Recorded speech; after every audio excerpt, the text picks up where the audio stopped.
Hey guys, it's Mitch. How's it going? It's time to celebrate. We finally reached the 4th issue of the 3-issue crossover between the Wildcats and whatever Chris Claremont's writing in 1994. It's Wildcats number 13, which means we can finally put this little storyline behind us and move on to more interesting issues. And there are more interesting issues, but before we get to those, we have to get through Wildcats number 13. So just before we get into it, if you enjoy the channel, if you feel like you might want to help out a little bit, go over, subscribe on my Patreon. Links are in the description, gives you early access to everything I do, helps out the channel, helps to buy new comics. Alright, so we've made it to the last issue of this storyline. This is the last issue Jim Lee is going to draw for Wildcats, and this is the last issue before Jim Lee goes on his sabbatical, which, I mean, depending on your opinion, is kind of still going, really. Yeah, he's gone back and drawn other issues. He's gone back for, short runs here and there. But has he ever really committed himself to being a penciler again? I don't think he has. But we're not talking about that so much today. We are talking about the crossover between Jim Lee's characters and Chris Claremont's characters, which has been just a slog to get through. I've been saying it throughout this little series. This right here is the last issue of Wildcats I bought on release. I made it all the way to the end of this, and I went, man, I don't give a shit anymore, and moved on with my life. So how did we get here? All right, well, let's do a quick rundown on the events of this storyline.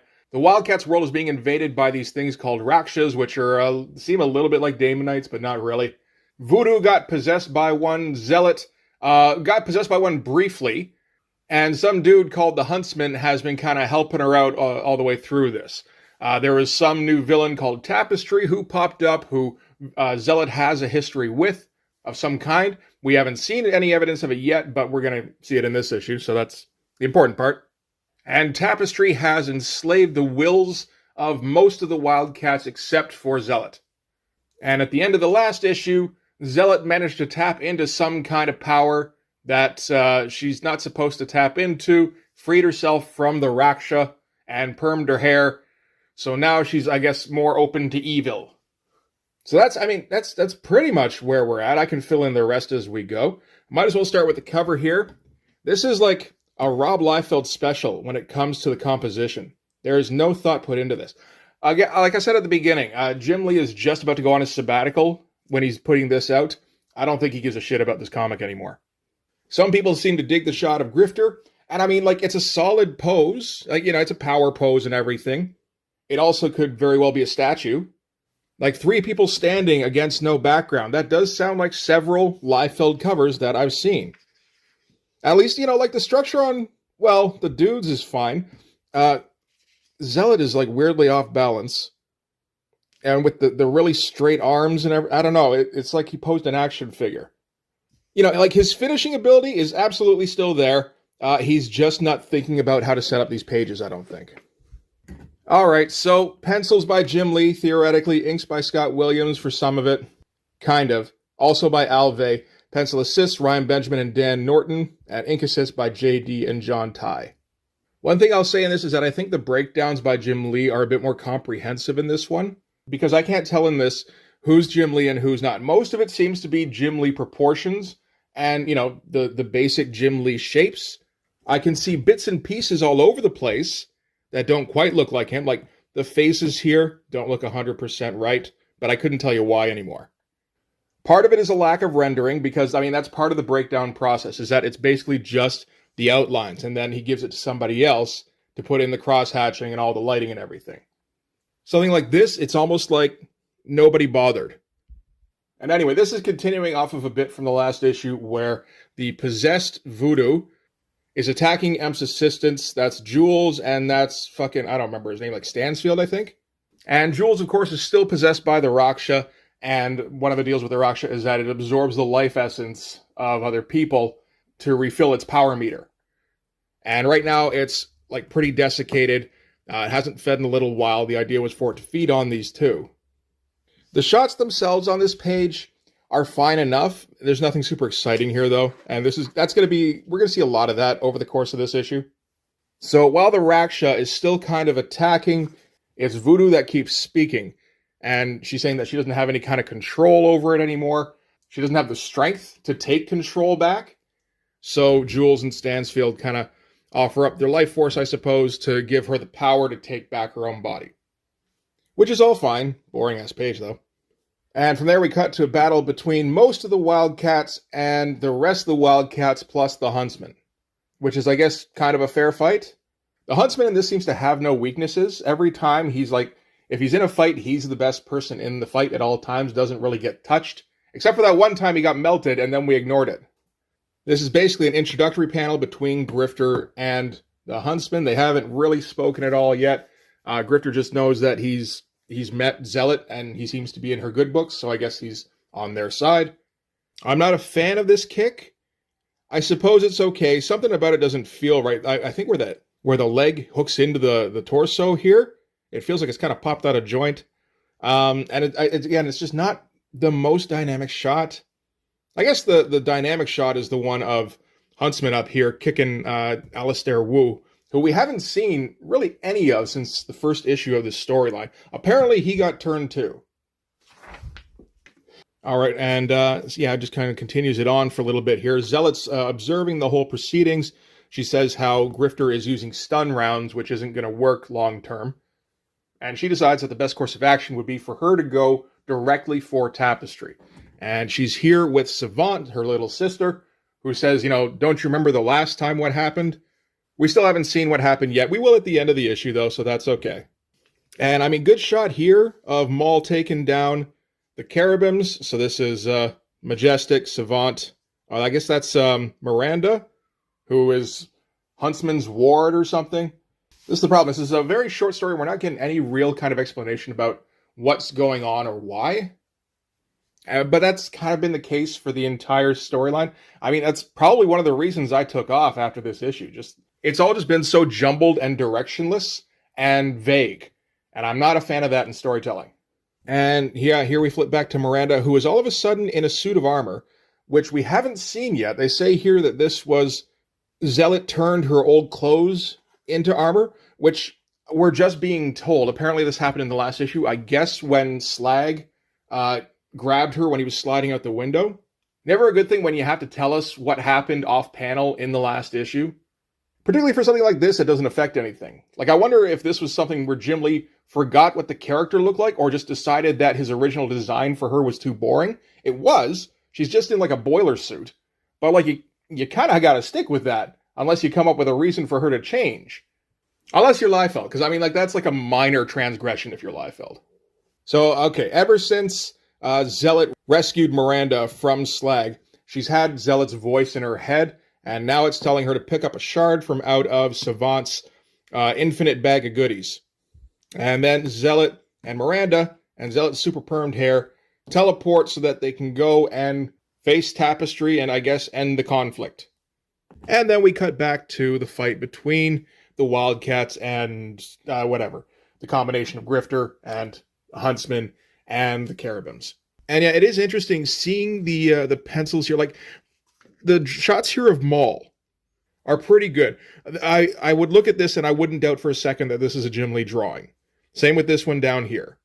The faces are all wrong. Every single one of them, there's something weird about them, which could come down to inking potentially. I know Scott Williams gets a credit for half the issue essentially, maybe even 3/4. From what I understand, that's not the case. He's actually just doing very little on this, and he's got guys who look very similar to his style. Back to the fight. So Grifter here is, I don't know, he's talking in the middle of the fight. The deal here is that he's explaining to Majestic what Maul's powers are, and then Warblade comes up behind him and slashes him in the back. The thing is, Grifter wasn't really established as really being part of the fight before he comes up behind him, so that's a little awkward. There's a lot of little awkwardnesses in here. And then he seems to have Grifter on the ropes here. And this is a boring, unimaginative page. No thought put into layouts whatsoever. Just draw a shot of a dude getting slashed from a flat angle. Throw in some, kind of boring, not quite speed lines in the back here that kind of conflict with this panel up here. It's just a lack of thought that's disappointing. And then the next page here kind of goes against that. So I guess, Grifter's losing the fight. Savant reaches into her infinite bag and pulls out the sword and the Coda spear thing, the cleft blade, that would have been hers if she'd completed her Coda training.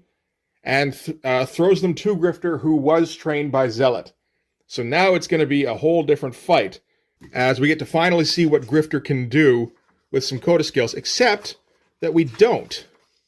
Grifter and Warblade are not focused on in the rest of this comic. This was a bit I perked up for a little bit. I mean, partially for the page layout. I like this bit here with the two figures, and they're popping out. You know, they've got like all the negative space they're working against here. That's fine.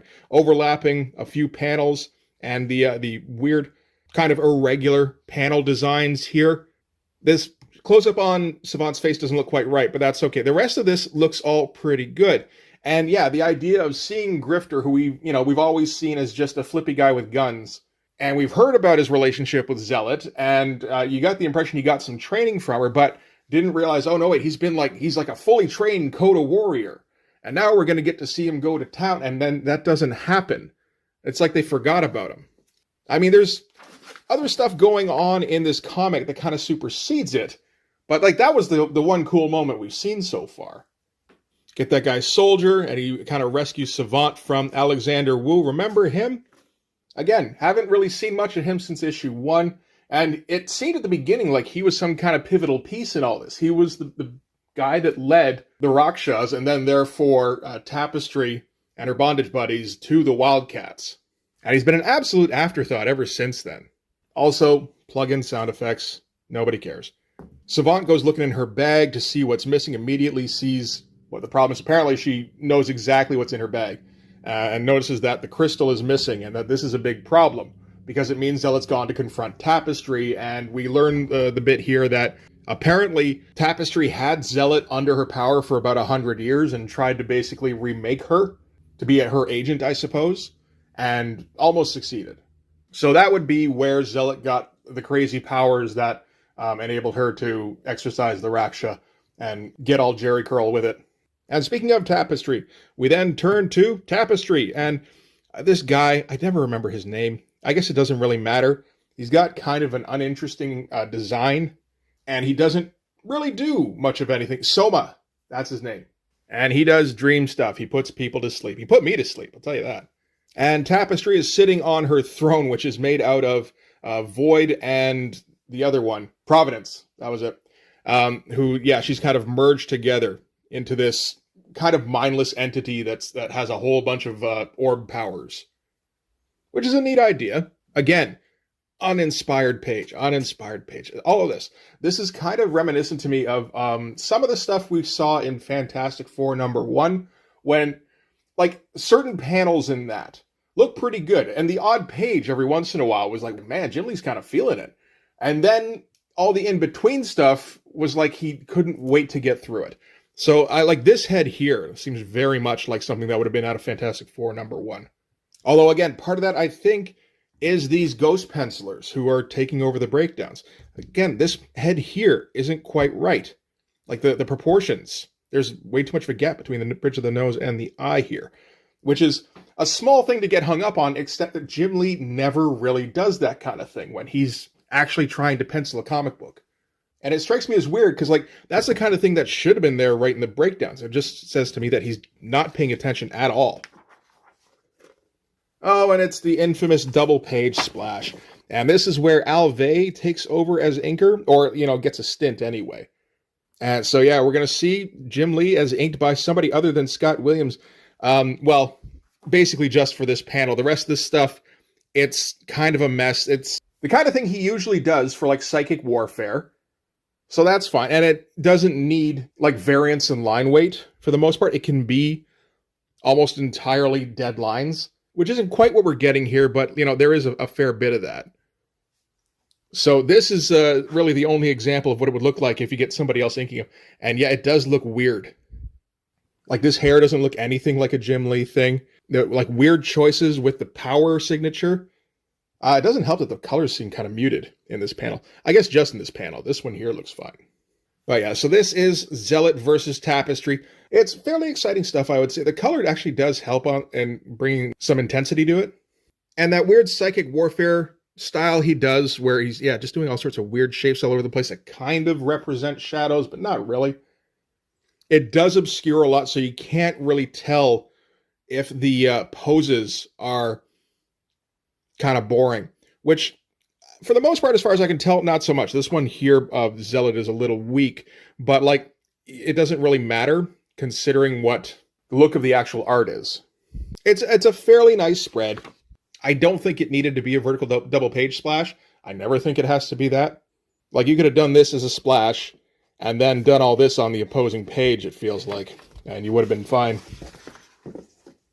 And over the course of the fight, Tapestry transforms into a baby. They're accessing the power of Void and Providence, which gives them like almost an unlimited amount of power. And yeah, it like transmogrifies Tapestry into a small child and Zealot into an old woman. Again, Jim Lee doesn't really bother figuring out how to draw a child. He just gives a woman bigger eyes, basically. Should have asked Mark. And again, the crone feels a little off as well. I remember how Voodoo looked in Deathmate Black. Should have asked Mark on that one too.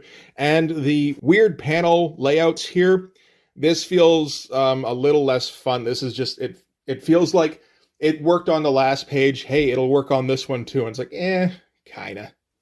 So Miranda approaches. I believe she's still got the stone thing that she fetched from Savant's bag earlier. And she's going to try and influence the fight somehow so Zealot can win. In the meantime, their psychic forms have kind of stopped trying to be human. Tapestry is basically manifesting as like a Raksha, Zealot as a Daemonite. So they're versions of evil, I suppose. And Miranda can't quite get close because of all the power that's flying around everywhere. That'll just like completely destroy her by the sound of it. And while she's looking for an opening, Soma grabs her and does dream stuff at her. Again, these are just kind of uninteresting panels.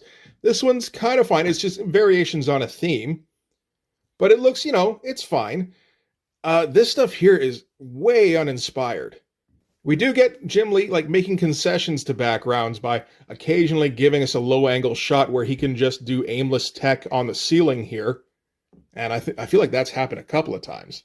But yeah, just uninteresting shot. You could do that so much better.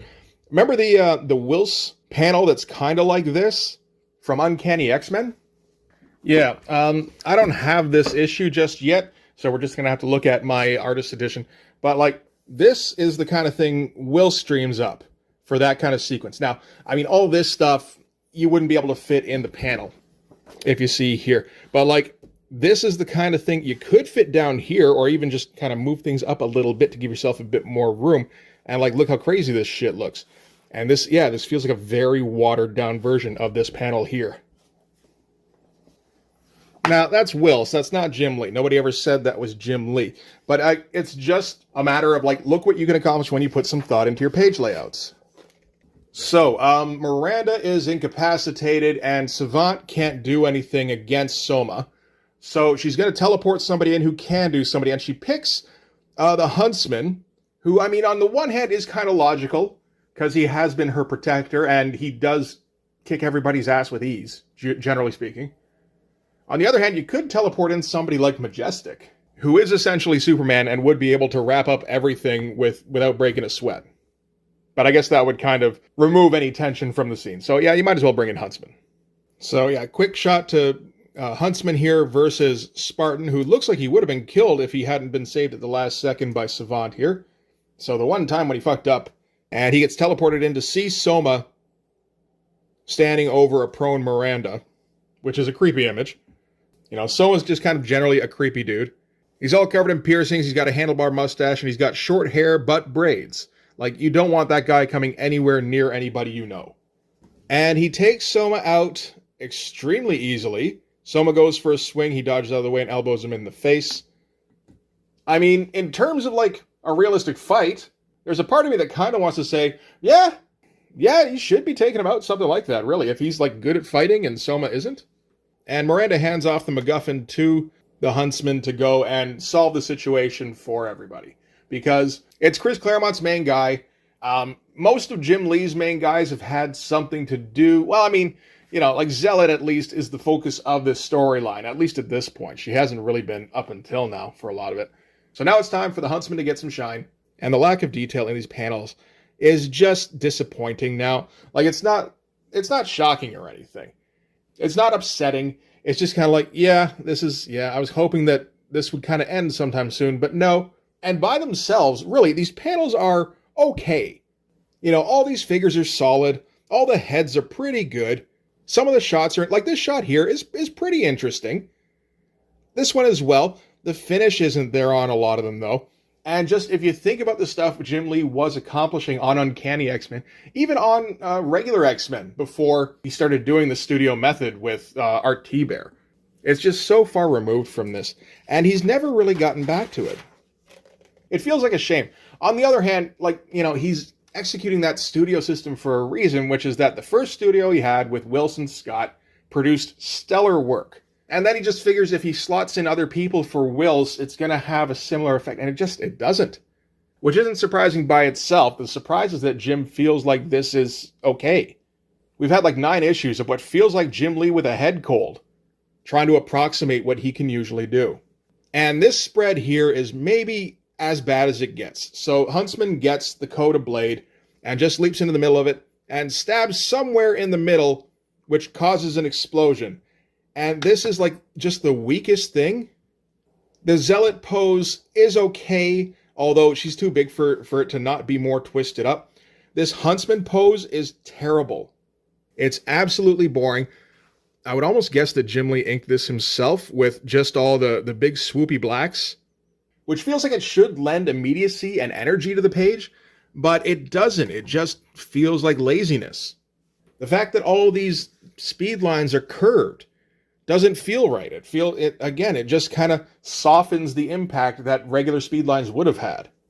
You think how Platt speed lines would have worked here, where you got to squint to see if there's spaces between the lines. And oh yeah, there is. Those are all individual lines. He took 7 days to make all these lines. Which is in itself the problem, because Jim Lee doesn't have 7 days. Jim Lee's not even in the country anymore. The dude hasn't slept properly for 2 years. I guess that kind of explains a little bit why all these pages look so subpar, even when he is supposedly drawing them, is that he's always had children around interrupting his sleep. If you've had kids, you know how bad that shit fucks you up. So, there's reasons for everything, or justifications or excuses if you prefer that. But the problem is that you're selling this as a Jim Lee book, and we're not getting Jim Lee quality. If you can't deliver Jim Lee quality, don't promise a Jim Lee book. But if you don't promise a Jim Lee book, you don't make as much money. So that's what it all comes back to. Now, in defense, this is a short-term thing, at least, because, as I said, this is going to be Jim's last issue on the book. So at least he recognized that this couldn't continue. Not that it's a noble act or anything.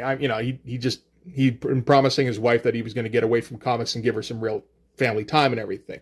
I don't know. This is kind of turning into a circular rant. So ultimately, I get why we have this shitty comic. It just sucks that we have this shitty comic. So yeah, big explosion because Huntsman stabbed something. It kind of looks like he's aiming to stab Zealot, really. But I guess she's okay. That wasn't going to happen. And sends everybody flying. The explosion seems to have drained Tapestry of her power. And they're kind of at the Wildcats' mercy here at the end. And then Soma spots the crystal, makes the leap that they teleported the Huntsman in, so he can use it to teleport him and Tapestry out. And that's kind of where we're going to end things. They do kind of leave the implication we're going to revisit these characters again. I don't think that's the case. Again, boring shots. Not thinking about it. Doesn't matter. These are a little bit better. It feels little bit like Jim's kind of gathering up what he's got left. Just kind of emptying the tank. Mr. Majestic and Savant confront Zealot, who still has her perm of evil, and tell her that she's got to give up the power that she accessed to take down Tapestry. Everybody else kind of agrees with them, including Zealot, who's all better now. So I guess that thing at the beginning where she sucked the power out of Jules and what's-his-face kind of worked. There was no confirmation earlier. And did Grifter beat Warblade? I don't know. They're both still alive, so I guess it doesn't matter either. But Zealot agrees to let Voodoo help her kind of exercise this power that she's accessed. Because in this, that's her ability. Earlier, they called her an exorcist. So as far as anybody knows, that's basically what her power is. Still doesn't explain the werewolf bit out of issue 1. But it's been unclear what exactly the point of Voodoo is other than tits. since the inception of this comic. And Voodoo, of course, is successful in exorcising Zealot of the influence of Tapestry. I suppose that's what that is. I believe she's getting some help from Majestic here, who I guess would be essentially like an unlimited battery. And by exorcising Zealot, she also erases the influence over the rest of the Wildcats. Hey, look, even Void and Providence split up. That was handy. But we're at the end of the issue here.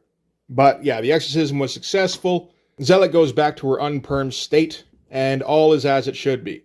Alexander Wu is apparently going to try and bring in a bunch of refugees from, I suppose, another dimension. That seems to be the idea.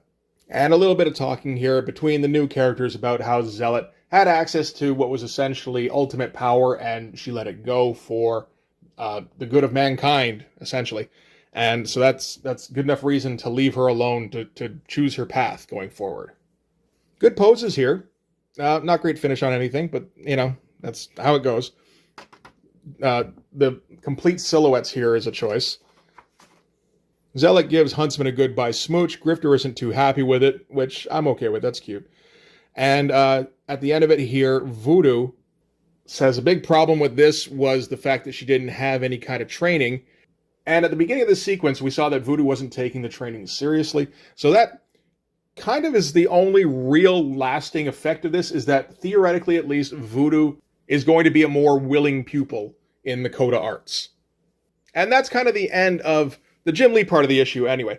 After that, we get a little short story here, also written by Chris Claremont, drawn by Richard Johnson, who is a guy I'm not familiar with, but it deals with Zealot first encountering Tapestry. So climbing up this mountain here, comes upon a cave with an old crone.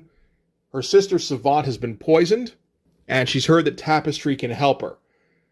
Tapestry says, well, maybe I might be Tapestry and I might be able to help, but who says you have anything I want? And Zealot offers her service, which Tapestry takes her up on, and essentially turns her into, it feels like a sex slave. And that's how Voodoo is going to spend the next 100 years, while Tapestry tries to mold her mind to more align with her way of seeing things. This sequence is far more interestingly drawn. There's some problems with the finish. Like, some of the faces are a little bit awkward. Not too much, but it's almost like they're going a little too hard for realism, where you're ignoring the whole thing with, with women, you draw less lines on the face. But, this whole sequence here, I kind of like this. It's always a good idea when you're trying to show the height of something to have a vertical panel showing it. That's a good attempt for a forced perspective showing the height. It feels like it 90% works. This is always a cool idea, doing the Neil Adams split up the page diagonally design.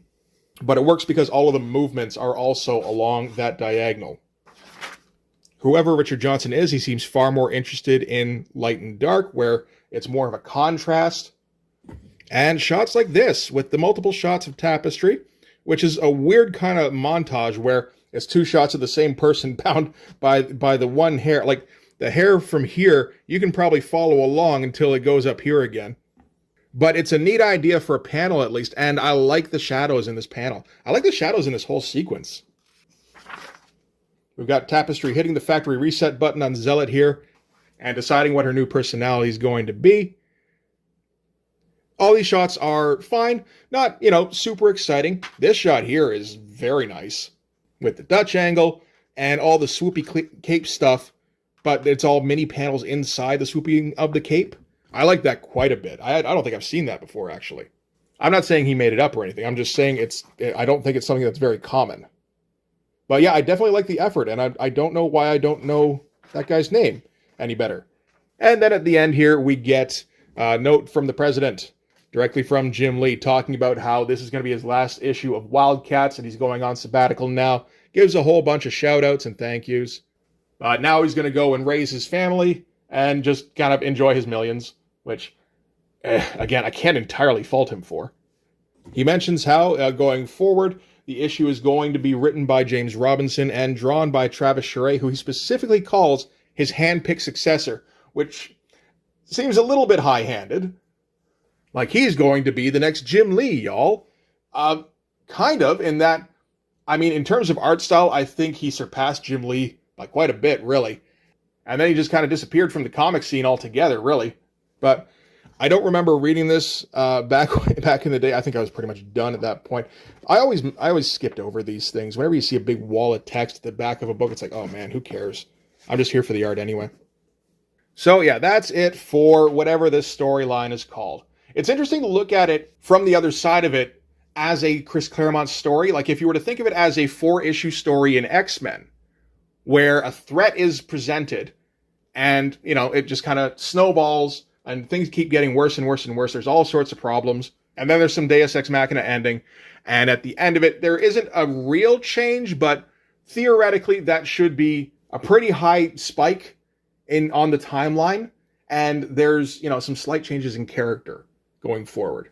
Like, I feel like that kind of thing happened in Uncanny X-Men fairly often. And yeah, it's just kind of interesting seeing him attempt it here and it just not really work. Yeah, on an issue-to-issue basis, this is completely uninvolving. It does. I mean, a big reason for that, of course, is that the artist doesn't seem particularly involved. Usually on Uncanny, people were going, as hard as they could.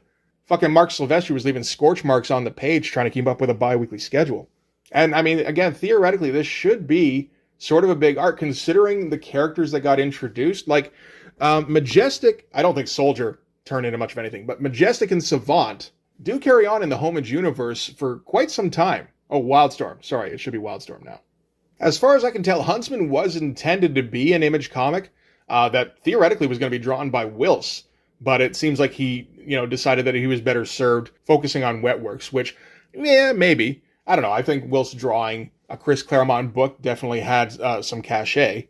And without a name artist attached to the book, it seems like Claremont decided it wasn't worth sitting around and waiting for something to come together. So he went on to DC and put together Sovereign 7, which, as far as I recall, was a bust. And he's worked on and off in comics ever since. He's done a few more runs on Uncanny, actually, that haven't got a whole bunch of publicity.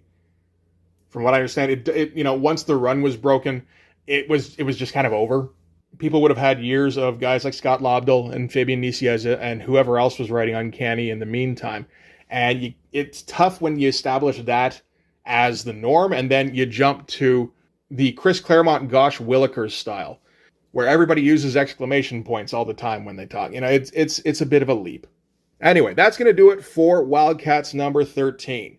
So we've got that out of the way. Next time we can take a look at Eric Larson's Image X Month book, which is Wildcats number 14, which should be interesting because Eric Larson at least doesn't fuck around when it comes to comics.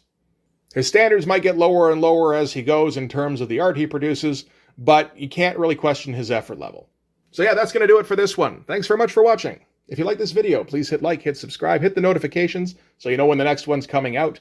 Go over and subscribe on my Patreon. Gives you early access to everything I do, from the Blood Force stuff to the YouTube videos before they get uploaded to YouTube, as well as some Patreon exclusive content. You can also follow me on Instagram and DM me there for commissions, and you can join the Blood Force Discord server. Yeah, that's going to do it. Thanks again for watching, guys. I'll see you in the next one. Bye-bye.